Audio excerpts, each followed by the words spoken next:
I recognize the Honourable Leader for the Official Opposition. Madam Speaker, I hope that these representations by the Premier are not the kind of nonpartisan information that we're going to get now that the media is attempting to be silenced. The Premier and his friend Doug Ford came up with a plan for interprovincial trade last week while campaigning together in Ontario. Do I get extra time? Our representatives from Labour, industry, workers, not present, nor was our media.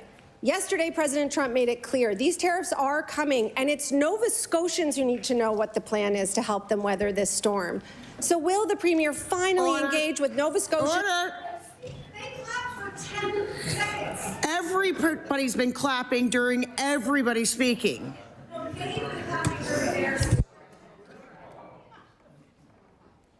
I recognize the Honourable Minister of Finance.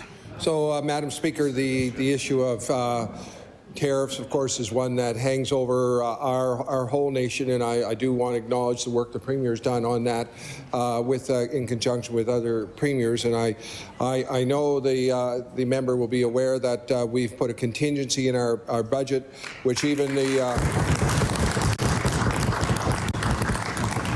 and receive kudos for, so I hope the member will support the budget. We are addressing the trade issue.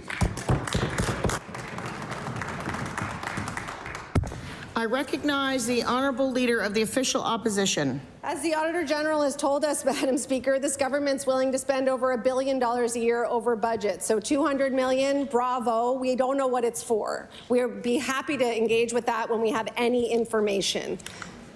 The reality is that over the past weeks, this government has shown contempt for anyone labeled a special interest group. The engagements that have happened around tariffs, around policy, are not transparent, and it certainly seems as though this is their way of gatekeeping and leaving important voices out of this conversation and all conversations.